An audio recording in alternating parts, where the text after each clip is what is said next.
the innovation that would bring us to this better world is as much social as it is technical. And we can't separate those two modes of innovation.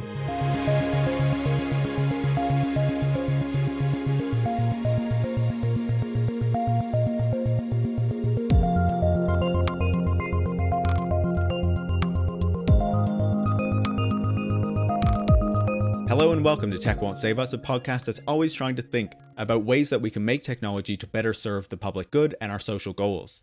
I'm your host, Marx, and today I'm joined by Ben Tarnoff. Ben is a co-founder of Logic Magazine and a co-editor with Moira Weigel of Voices from the Valley. Tech workers talk about what they do and how they do it. It comes out in October and you can pre-order it now. Ben is also a writer who has written for The Guardian, Jacobin, and a number of other publications.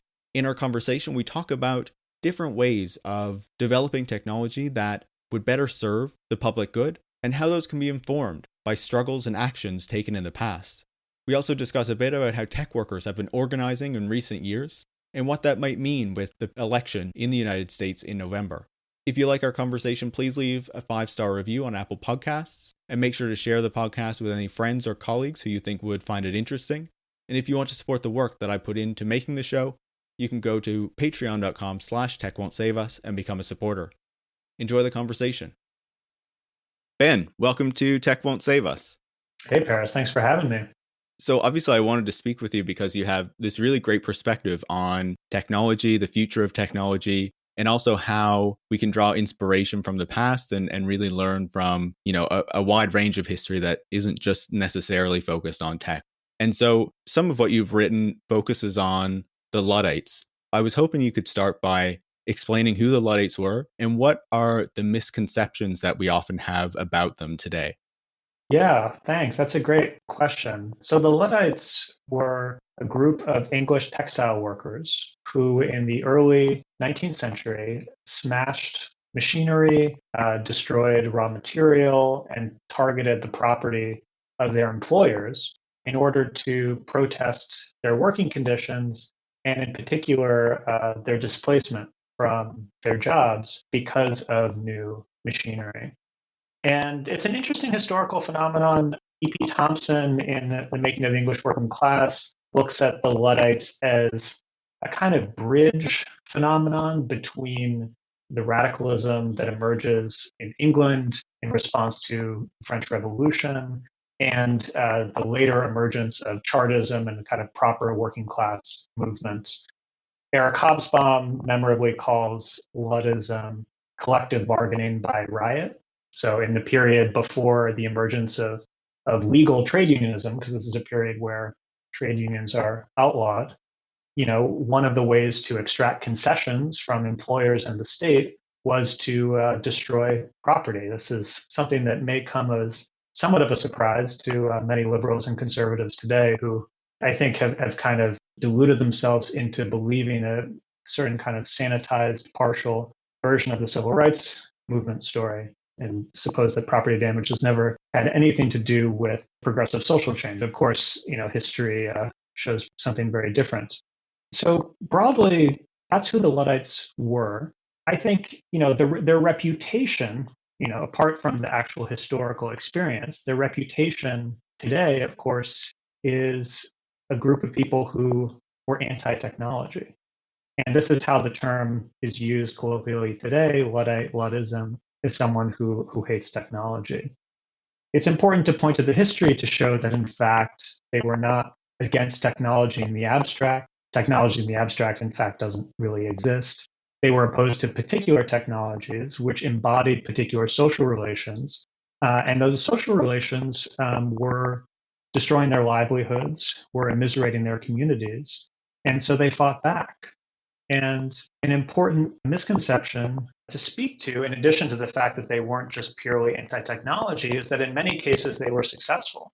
This is the thrust of Hobsbawm's point, that in fact, this collective bargaining by riot was successful in many cases in securing wage increases and securing concessions of one sort or another. So briefly, that's who the Luddites were. Yeah, the way that we, I guess, often refer to Luddites today is not completely an accurate reflection of who they actually were and what they were actually doing, right? And so In an article last year for The Guardian, you wrote that what we need right now is kind of like a 21st century Luddism to combat some of the technologies that we're seeing today, right? That are coming from these big tech giants, but not even those, just the tech industry more generally. So how would you say that we should kind of update that for the 21st century, and why is it necessary now? Yeah, well, I should say first off that that article produced an incredible amount of vitriolic response, and I was surprised, and I think that really speaks to the power that the idea of Luddism still possesses. These people who were providing that response were obviously not particularly well versed in the actual history of who the Luddites were, but there's something about that idea that one could oppose technology or specific technologies that people have a surprisingly kind of affective response to. That's a kind of bit of context that I was a bit surprised by. The sense in which I'm interested in the Luddites and drawing on their example is really inspired by the historian David F. Noble. And Noble looks at the Luddites and describes them as people who are thinking about technology in what he calls the present tense. In other words, these are people who are not buying into the gospel of progress that's being sold to them. These are people who, as textile workers, are not believing the bourgeois propagandists who are coming into their communities or who are publishing papers and pamphlets in London saying, well, obviously things are going to get a little worse, but then they're going to get a lot better. And their point was in the present, their livelihoods were being destroyed, their communities were being destroyed. So it was in the present that they were going to confront actually existing technologies and not pretend that some paradise lay in the future. I think that is a really useful insight today, particularly when we think about computerization and digitization. Because just as with previous moments of technological development in the history of capitalism, these phenomena are sold to us in very similar terms, that they are natural, inevitable, that they kind of flow from the logic of progress, kind of capital P progress as an abstraction that we have no control over, but which just kind of dictates the circumstances of our lives.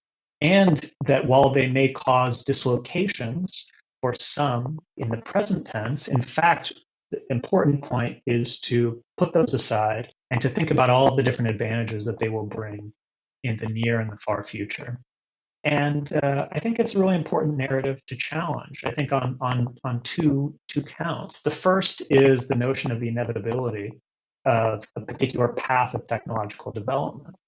Technological development happens within a particular social context, within different phases in the development of capitalism, and they involve all sorts of choices made by particular people in pursuit of particular people's interests. We could call them class interests, in fact. And they could have gone differently. And we could drill down into some of those historical periods, if you like, and think about what some of those crossroads were. But it's important to note that much of the technological world that we currently take for granted was the outcome of fairly contingent circumstances and human choices. I think the other point that I would make, once again, is that this whole calculus that's presented to us of present dislocation or suffering is worth it in exchange for future gain has always been a false one, because the question of who benefits, what are the distribution of those gains, is absolutely critical and is one that is consistently occluded in these discourses, but inevitably, the future in mind is one that will benefit fairly few. I think that's a really important thing to think about, right? And the fact that you received so much vitriol for the article, I feel like in some sense it doesn't even surprise me, right? Because the narrative of what you're describing of kind of challenging these technologies and thinking more deliberately about the technologies that are being produced really does kind of fly in the face of the narrative that we've received now for several decades about technology, right? If we are to challenge technology, then progress stops, innovation stops, the movement of humanity forward ends, right? Because it's described as being so bound up in technological development. And that really works well for Silicon Valley and the billionaires who, kind of drive it forward and control it, right? Yeah, I mean, I think it's in that sense, you're right that it's not surprising because there's a lot that depends on that narrative to what you're saying, right? There's a fairly big and lucrative edifice that is constructed on the basis of that narrative. On the other hand, I felt that what I was saying was fairly common sense. I mean, I think if you phrase this the right way, it would be very difficult for many people, I tempted to say most people, to disagree with the argument that maybe we shouldn't put computers absolutely everywhere, right? And maybe we shouldn't render every bit of human experience into data that can be operated on by those computers. Again, I guess I don't think of that as a particularly controversial idea. It's not an original one. I certainly didn't come up with it, but I also don't think it's that controversial. There's something about the ideology of progress in its current iteration that has to become so extreme because the evidence to the contrary has become so overwhelming. And it's one thing to be a bourgeois ideologist of progress in the 19th century. It's another thing, I think, in the 20th and the 21st century, where we're surrounded by these abominations, right, that progress has produced, like the atom bomb and climate change and a host of other horrors. So there's something about that discourse, and a proper historian would be able to speak to this more eloquently than I can. But there's something about that discourse that I think has intensified to try to compensate for the fact that we're surrounded by these artifacts of progress that have made people's lives worse and in fact are threatening the habitability of the planet. I feel like one of the challenges there is that all of these new technologies, when they are produced, are kind of sold as the next stage in some form of convenience, right? And a way to make your life easier. Like you see it with obviously the smartphone, but increasingly all of these smart home gadgets and just all of these new forms of technology that these companies want us to kind of integrate into our lives. The argument is that by owning these things, your life becomes simpler. And obviously, a lot of people now are incredibly stressed, not just with their finances, but with time and, having to work more in order to bring in enough money to pay the bills and, just all of the obligations of everyday life, right? So I feel like it taps in really well to a lot of the anxieties that have just been created by capitalism and the stage of capitalism more generally, but also by the form of capitalism that actually benefits these tech companies, right? Yeah, and it's interesting that you point out the convenience argument because historically, many technologies that are sold on that basis, in fact, end up creating more work for the user rather than less. And this is the subject of a fair bit of feminist scholarship. There's a famous book called More Work for Mother that explores this in the realm of domestic technology, things like vacuum cleaners and dishwashers, and how, in fact, that ended up generating more work rather than less because standards around home cleanliness rose. So yeah, and I think you're pointing out how how many of these digitized technologies, certainly in our pandemic moment, in which many people, at least those people who are fortunate enough to be able to, are working from home. That kind of 24-hour work culture has only intensified. I mean, I was seeing a study the other day that most people who are working from home at the moment report working many more hours than they were formerly. And there's obviously a number of different technologies that are facilitating that process. Yeah, it's very worrying, just to see how it's all been developing. But I think part of the value of your perspective is that it gives us this longer historical trend, I guess, that we can look at, or this longer period of development that we can see. And we can see that these things are not completely new, as you say about domestic technologies and what that meant for women who were staying at home and, who were expected to be housewives. And so I find that something really valuable in your work because you do know the history and you bring that in and you make sure that we know about it in, the various pieces of yours that I've read. What do you think is the value of learning about the history and then using that to kind of inform what we're doing and what we're thinking about in the present? Well, I think probably the value of learning about history is that it denaturalizes the present. And it shows current arrangements of our society as being constructed and contingent, not inevitable, not permanent. but formed through previous periods of struggle. And I think that's a very valuable insight because it both draws our attention into the past to try to understand what those struggles were that have formed the various contours of our present moment. But I hope also gives us a measure of inspiration that current arrangements can in fact be changed. That there's nothing inevitable about the way our society is organized at present, and that through another cycle of struggle, we could find a different form of organization. Speaking in very general terms, but I think this perspective is particularly useful within the context of technology because technology is, I would say, kind of more than other fields of human life, discussed in this kind of eternal present. And this is obviously the preferred mode of Silicon Valley leaders as well, to forget their history. And they have good reasons to forget their history because particulars of their history, how they grew out of government funding in the military industrial complex, is often at odds with their present political objectives, or at least the way they present themselves, let's say. So there's that amnesia often has a real strategic value. But I think technology is especially prone to this kind of ahistorical thinking. So restoring the historical perspective is, I think, useful and radicalizing. It has real political force. Yeah, I very much agree with that. I find in recent years, I've been reading a bit less history than I used to. And more recently, I have been trying to, read a bit more of it. Every time I do, I always see these incredible similarities with what's happening in the present, right? And just how the kind of struggles that we're facing today and that we're, engaged in today are not as new or as novel as we really like to think that they are. Absolutely.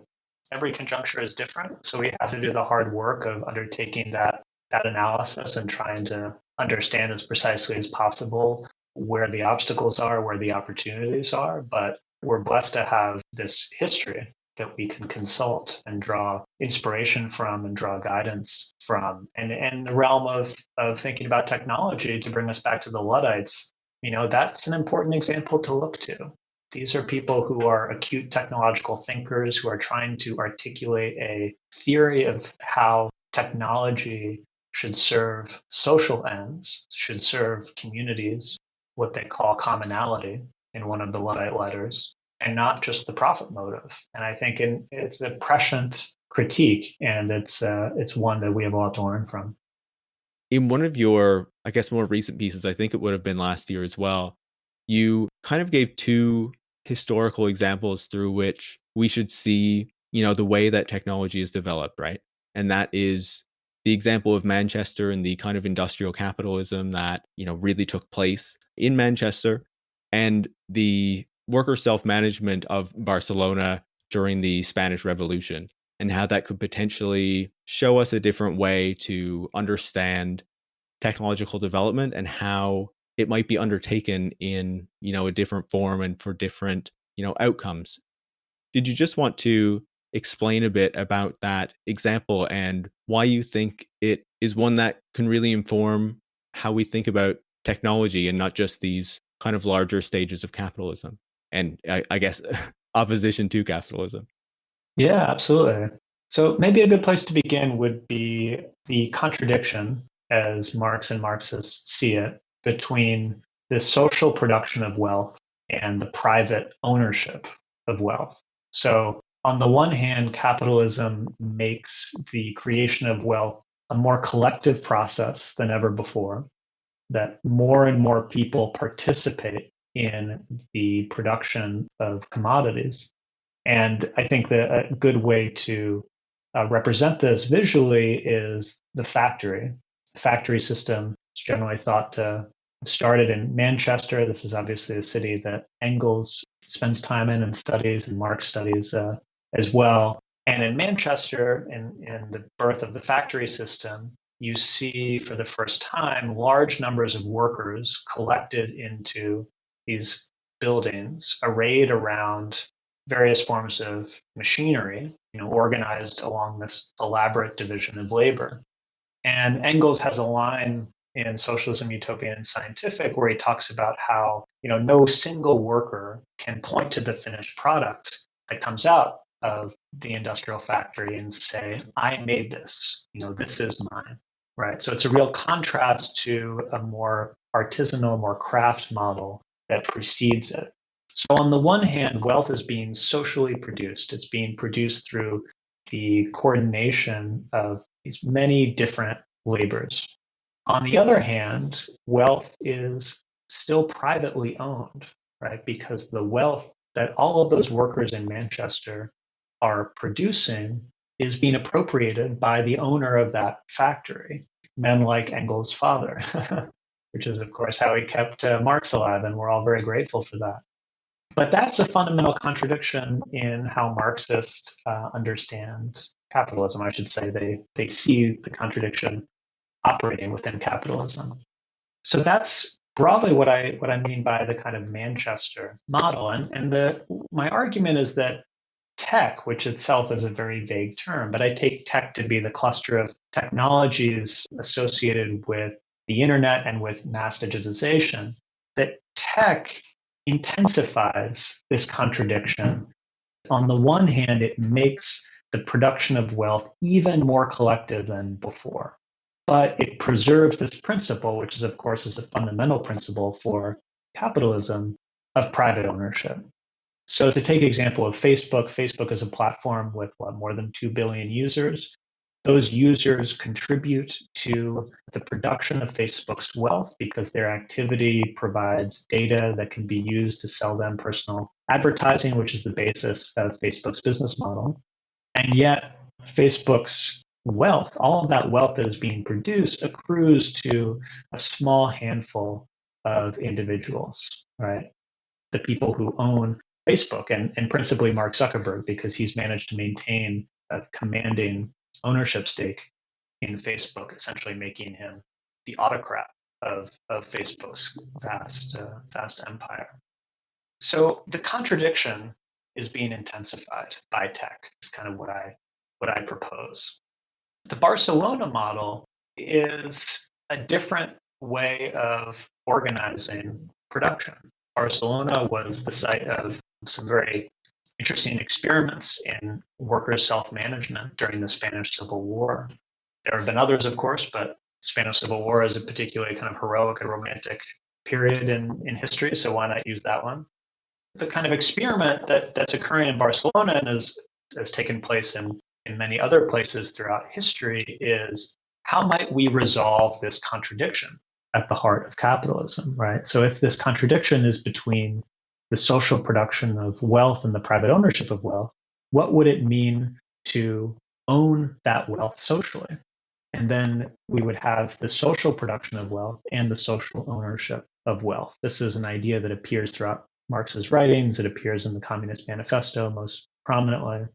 But in terms of how we do that exactly, this is, of course, a very contested question, like all questions. The history of the left is a history of arguments, and this is some of the most heated and, in fact, often quite literally violent arguments. How do we socialize the production of wealth? Barcelona, to my mind, and the kind of tradition of workers' self-management offers the most promising starting point because it represents a particularly democratic approach to these questions. So that's where I end the piece, is trying to explore what the Barcelona model might mean for attempting to resolve or even attempting to manage the contradiction slightly better than it's currently being managed, that tech intensifies. I think it's a great way to frame it, and you mentioned the arguments within the left, and I would also note that, one of the things they say that kind of, I guess, helped Franco to win in the Spanish Civil War, the fascist nationalists who ended up winning and taking control of Spain, was also some of those divisions within the left that he was fighting against, right? So I think that's always something to keep in mind. But one thing I find really interesting that you describe about Facebook is how it kind of takes this Manchester model and brings it to this much greater level because it has 2 billion users or something around the world. And, in Manchester, you have this wage labor model, obviously, where, people are getting paid to work in the factory. But when it comes to Facebook, they're also benefiting immensely just from capturing our use of the platform and turning that into wealth, right? That we are not really compensated for at all, except for the fact that we can use this platform.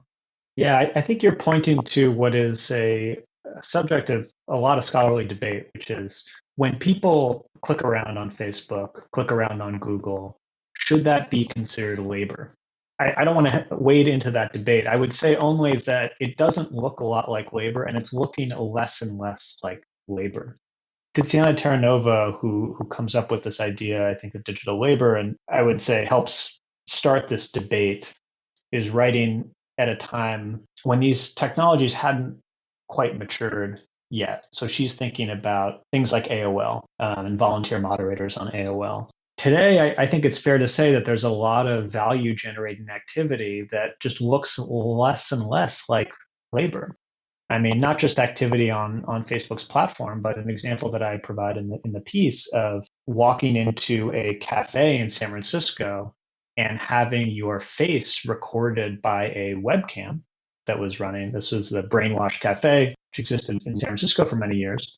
And then having those images from the webcam, including your face and the face of thousands of others, be integrated into a machine learning data set that's used to train models for facial recognition, including some models that are being implemented by the Chinese government to implement social control in Xinjiang. So it's a fairly complicated question. And I think, again, to my mind, this draws attention to how tech is making the production of wealth more collective than ever before. Because by walking into a cafe in San Francisco one day, you may have helped a firm thousands of miles away make a bit of money by improving their machine learning model for facial recognition, then selling it to the Chinese state. So it's an interesting but complicated subject. No, definitely. So I guess then part of the question is, how do we get from here to there? How do we get from a point where, the benefits of all of this collective labor is not going to enrich these wealthier and wealthier billionaires? I think Jeff Bezos is over like $200 billion now, to a point where those benefits are, actually benefiting society as a whole. And we're actually deciding what kinds of technologies we want to be using because they're meeting the goals that we actually want to meet, instead of just these goals of creating more and more wealth for shareholders, right? And so you've written a lot about the organizing that has been happening among tech workers in recent years that has really been growing, especially since 2016, but even before that. So do you see the organizing by tech workers, all the way down from like the gig and janitor workers, all the way up to software developers and people at higher ranks in these companies? Is that the way to, hopefully reach a point where we are in control of this wealth and the production that's happening? Or do you think it's going to require more than that? Certainly, the question of how we get from here to there is always the question. And it's always a difficult one. And it's always one that has a lot of competing answers to it. I might add a bit more color on what there looks like before we get to the question of from here to there. Sure. To return to our Manchester contradiction between the social production of wealth and the private ownership of wealth, one answer to this question of how to resolve the contradiction is the left Ricardian answer, which is to say the workers who produce this wealth should receive this wealth. And this is an answer that Marx is very critical of, particularly in the critique of the Gotha program. And I think it's fair to say that you don't have to agree with it, but I think the more specifically Marxist perspective on these questions would be the point is not to make the system more fair in the sense that people, are receiving the rewards of their labor, but in fact to abolish it, to have a world of use values where people's needs are met, and ideally are met, in this higher stage. Hopefully, we'll get there, but ideally are met unconditionally. To paint a there for us that's even further away, just because we love the challenge. What that might mean for tech, again, I think your guess is as good as mine. But I think that helps frame it, and I think that might help us see with some skepticism some proposals for things like a data dividend that would pay us for the data that we give to Facebook that they use to make their money. It's not really about making these various kind of social relations more just by returning to us the value of our labor. It's really about trying to disassemble that whole structure and create in its place a system that meets human needs directly. When it comes to the tech worker movement, I think, look, this has been an incredibly encouraging development in recent years. It's, I think, unprecedented in its scale and in scope, particularly in the white collar layers. This really hasn't taken place within the tech industry before. This is an industry that has been seen, I think, correctly as hostile to collective action, to labor organizing, to even thinking of oneself as a worker, thinking in labor and class terms. So I think these developments represent a real breakthrough on a number of levels. In terms of how and whether it takes us closer to a more democratic digital sphere, I think it does, but I think the paths are very indirect. And I don't think that's any knock on the tech worker organizers. I just think that the type of world we might hope for, our road to it, is just not very simple. So I think there's incredible value, in addition to the concrete victories that these organizers have won. I think there's incredible value more broadly to articulating this critique from within the industry, from practitioners, from the people who are building these technologies. It makes it much harder for the leaders of this industry to pretend, oh, these are people who just have no idea what they're talking about, because these are people who know much more, in fact, about how these technologies work than the leaders who are the ones who are constantly giving quotes to the press. So yeah, I think it's a somewhat tortured answer, and I apologize.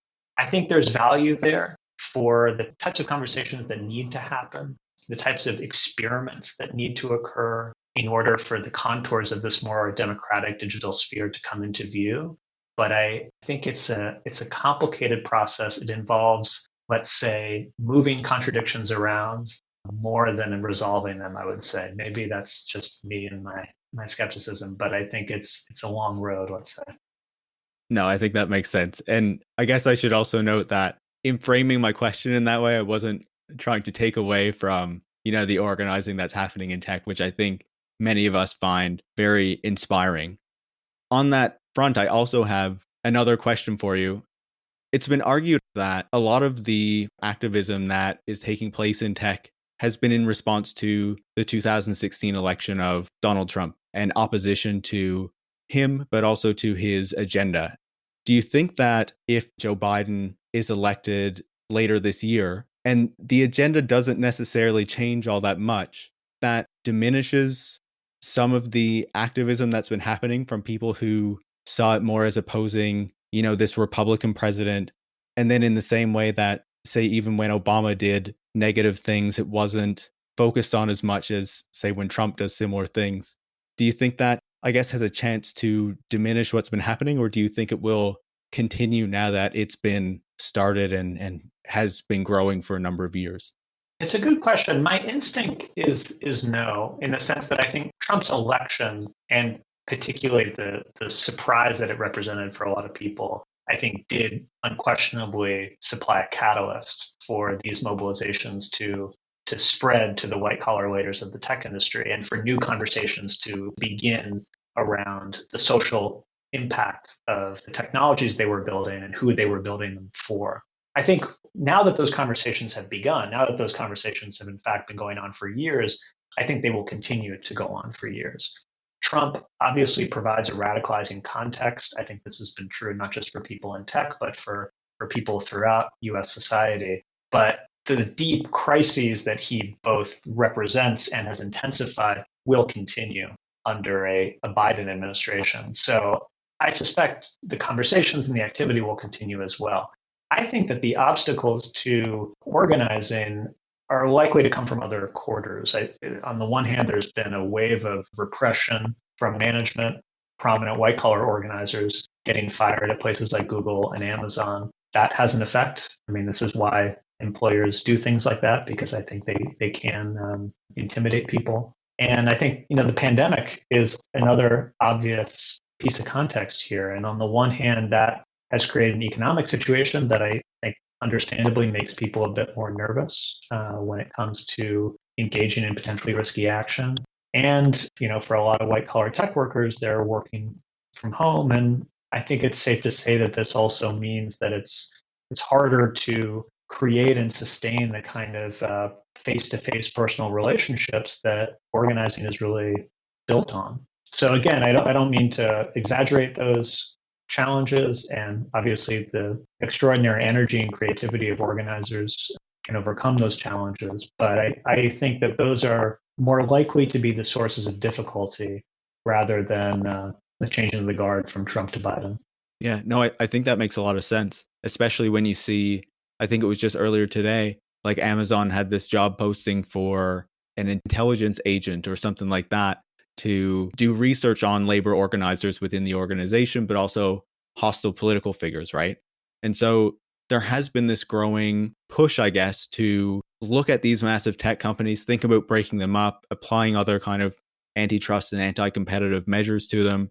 Do you see that kind of escalating in the coming years, or do you think the pressure will be taken off if Joe Biden is elected president? It's an interesting question, what Biden's tech policy will be. I mean, the choice of Kamala as VP, I mean, this is someone with deep ties to Silicon Valley leadership who kind of came up in California. So obviously has connections to that world, deep connections. On the other hand, I think she has had to, I don't want to say make her peace with, but I'd say somewhat accommodate the trend against tech or the trend towards tech reform, which is felt quite powerfully in Democratic circles and even in some Republican circles. And so, for instance, in California, she supported AB5, the bill that Uber and Lyft are fighting so hard to dismantle. So it's a good question. I think antitrust policy in particular has become a focus, I would say, of a lot of Democratic lawmakers. There's this big antitrust investigation underway in the Democratic House, which is going to be producing a report. On the other hand, tech has done very well in this crisis. I mean, the profits of the big tech firms are soaring. They're pushing the S&P 500 to new highs. And this means that these companies will have even more cash with which to purchase political influence, to field lobbyists. And they have an important source of leverage over policymakers across the political spectrum because they can say, look, our valuations sustain the stock market, and our extraordinary profitability is one of the few bright spots in a very stagnant economy. So just thinking about how the US political system works and how, frankly, corrupt it is, I mean, how the parameters of possibility are set by the rich and by corporations, I find it very difficult to imagine that a Biden administration and a Democratic Congress, let's say they get the trifecta, will pass meaningful tech reform. I mean, for the same reason that I don't think we'll get Medicare for all from a Democratic trifecta. It's just because that's not really what the Democratic Party is, at least at the moment. It's not what it's designed to do, and it's certainly not what the U.S. political system is designed to do. So I am somewhat skeptical. That doesn't mean that interesting ideas aren't being generated, and that this is a very important moment for these conversations. I mean, we should be thinking about very specific policy measures that would push things forward. And we don't need to, in my view, apply an impossible standard to them. I mean, I think a lot of the antitrust measures, even though I don't share the politics of the people who are proposing them, I think a lot of the measures are good short-term measures for ways to weaken corporate power, and specifically corporate power in the tech industry. But I think even those measures, which are capitalist market measures, I mean, these are not folks who are interested in resolving our Manchester contradiction, but would involve a fair bit of pain for these big firms. I don't think that our political system and the Democratic Party in particular is willing to inflict that pain, but I could be wrong. Yeah, I have my own critique of the antitrust movement and kind of what their politics seem to be, but I don't think this is the time for it. I would just end by asking you, we've talked about Barcelona and the worker self-management, and you also mentioned how a future of tech would really need to focus on the use values, right? And not the exchange values, which is something I really love and completely agree with. Do you have a vision for kind of what this future of tech would look like and how it would be concretely different from like our experience of technology and how it works in the present? I think it's helpful to look at very specific experiments that embody some of the values, some of the principles that you might associate with a more democratic digital sphere, and which are necessarily imperfect because they have to exist within a capitalist social reality that are, have to make certain concessions, have to continue to operate according to these laws of motion, but nonetheless contain within them latent capacities that could be developed in a more radical direction. All right, possible seeds of a new world, or half seeds, however we might hedge that. I think there's a few that I would point to. One, which is referenced a lot, but I think justly so, are community networks. And these are municipally owned broadband networks, but also networks that are run by cooperatives, like electric cooperatives, many of which were founded in the New Deal. And these have had extraordinary success despite the incredible opposition of the telecom lobby, which, as you'd expect, is very well financed. But there have been real achievements in terms of bringing places online, particularly rural and low income places that have been completely abandoned by the for profit broadband sector. One example that I'll give you is rural North Dakota, which has some of the best broadband connectivity, not just of any rural place in the country, but of anywhere in the country. And this might surprise you, right? Because if you think about North Dakota, if you know anything about North Dakota, you might think that the best internet would be found in Fargo, in the few small cities of North Dakota. But in fact, it's found in these very low population density counties. And the reason for that is these counties are full of these electric cooperatives, which 20 or so years ago got together and bought up a bunch of infrastructure from one of the baby bells and built their own fiber and got state grants and federal grants to do so, and now provide at a very reasonable rates incredible connectivity to some of the most rural regions of the country. So the model is there.